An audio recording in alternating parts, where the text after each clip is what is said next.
Hey guys, welcome back. I'm Jeremy Haws. Today I'm going to show you guys how to create a drum room and a snare verb bus for your drums in GarageBand. In the last couple of videos, we created ourselves a drummer track. Then we split that, or we bounced that track to MIDI, split that into several different tracks like snare, kick, toms, parallel compression, parallel distortion, drum room, snare verb. Now we're going to dial in that drum room and snare verb, okay? Logic Pro, which is GarageBand's bigger brother, it's like it's the paid version of GarageBand. They have buses in there where you can like bring in sounds without affecting the tone, basically.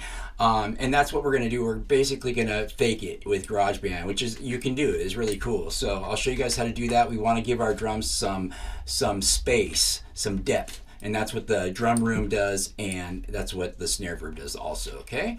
So without further ado, let's get started. Yeah.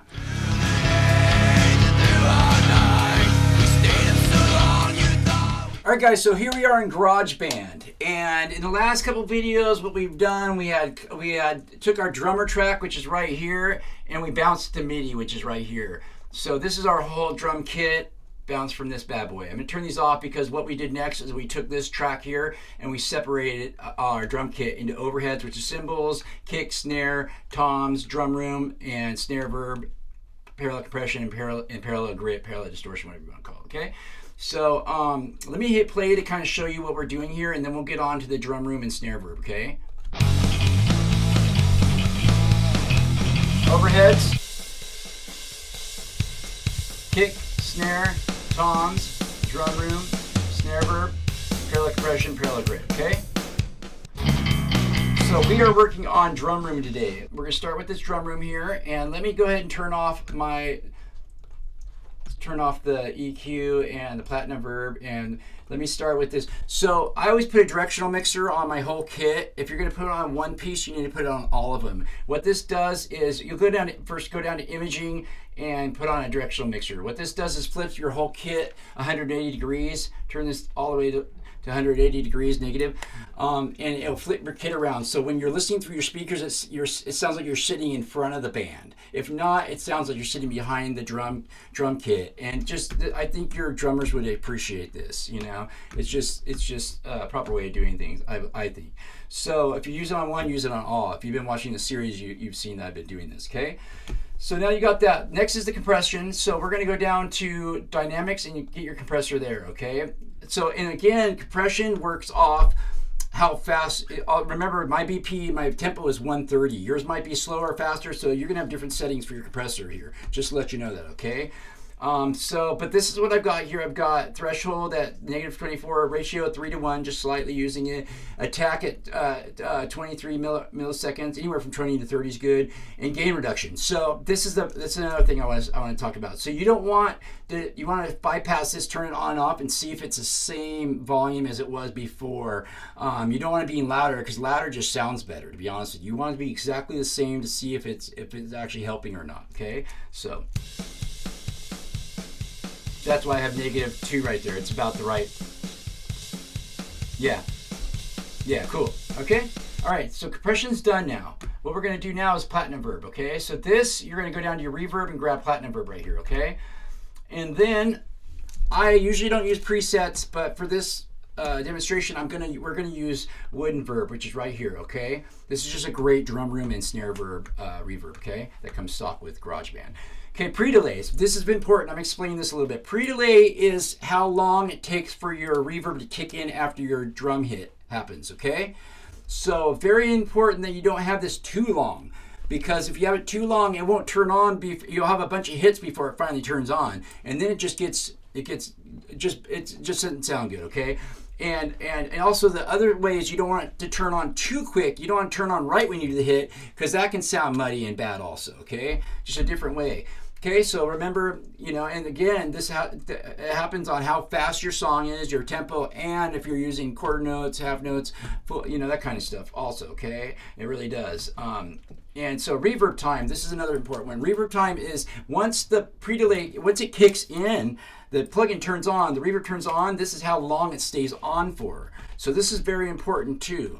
We don't want it to stay, we want it to be a little bit more or less, we don't want it for drum room, you want it not have a big trail on it. That's what our snare verb will do, okay? and that's why I split those up. And okay, so also so high cut. This is very important too. This is you want to make sure that this isn't too bright or too muddy. So let me hit play so you can hear what I'm talking about. Turn this up. Too muddy, too much. It might sound a little better like this, but this is going to add up with all the other drum pieces. It's going to get harsh and ice picky real quick and start to sound bad. So remember, keep this down. 5K is good. 4K, 5K. That's fine for me right now. Okay, so spread 100%. Dry 0. We just want the pure effect, not the drum kit. The dry is this drums actually. Okay. We want just the effect, 100% wet. We're golden. That's done now. Okay.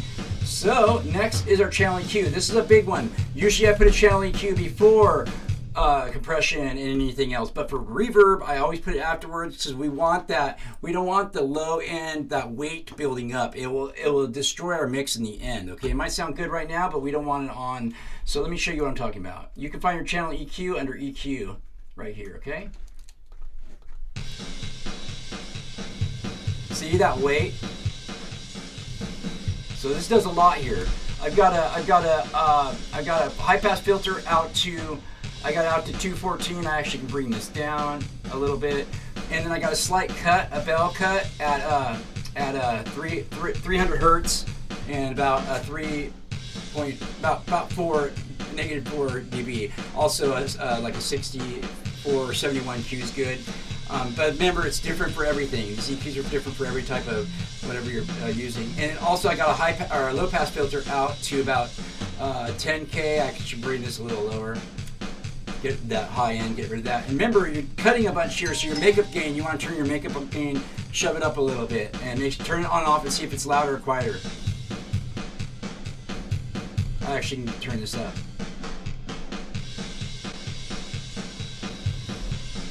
That works. All right. Okay, cool. So drum room's done now. Let's bring this into the kit real quick. It's good to do with the rest of your music, but we'll turn off the bass and drums real quick and just do the bass and guitars.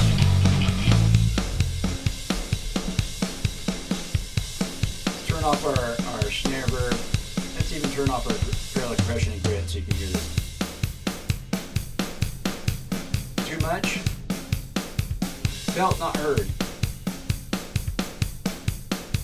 All right, cool. Now we're going to work on our snare verb. So our snare verb is just the tail of the snare. This gives it more depth and space also, but it's going to be longer. We're going to do this a little differently, okay? So check this out. So we want just that tail. We've got our snare up here.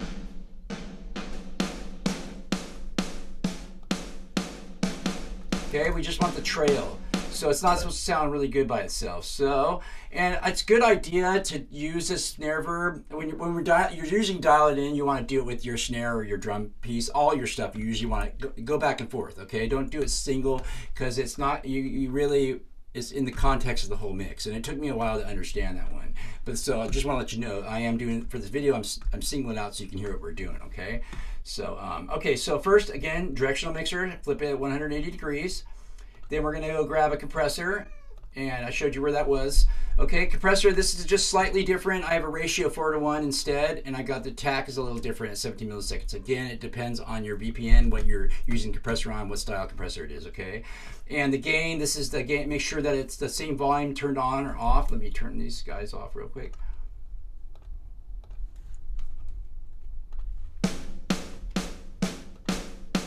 I could actually even turn that down a little bit more.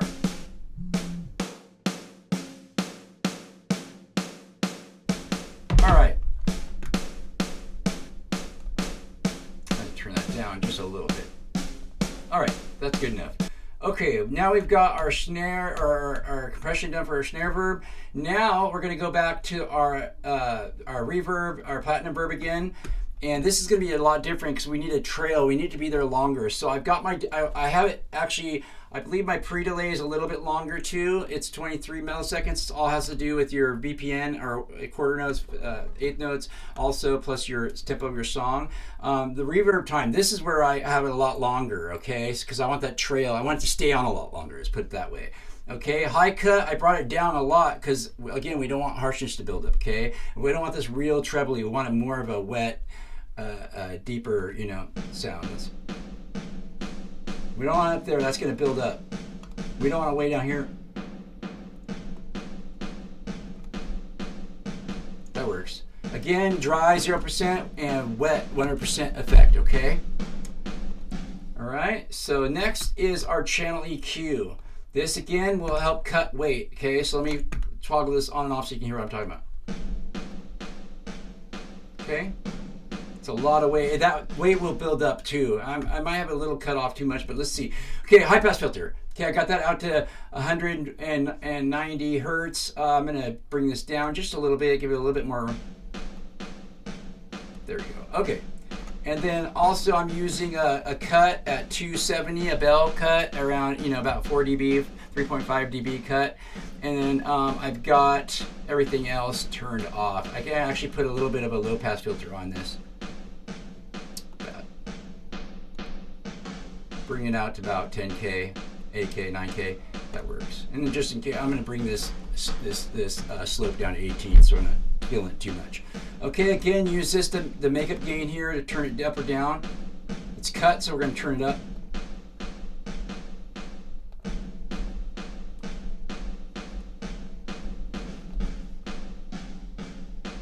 A lot of cut there. That's good. That'll work. All right, guys, so now let's go ahead and blend this bad boy in. So.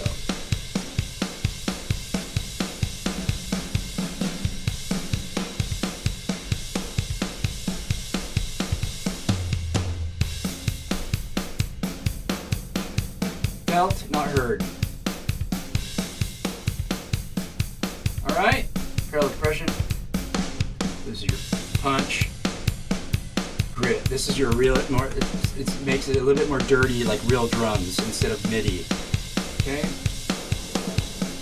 But in the next video, I'm gonna show you guys how to do parallel compression, which is your punch, your life of your drums, your oomph, and then distortion, parallel grit, or parallel distortion, whatever you want to call that. Okay.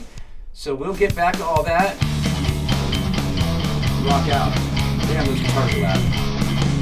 All right, guys. So one other thing I want to mention real quick is that I am consolidating my All Things Logic, which is Logic Pro, and my All Things GarageBand, which is this channel, into one channel, which I'm going to keep this channel, just so I can consolidate my workflow and put all my energy into one channel instead of splitting it up. And I'll be showing GarageBand, Logic Pro, and all kinds of good stuff, free plugins, studio stuff, okay? Equipment, headphones, stuff I like to use for the studio, microphones, that kind of stuff too also, okay?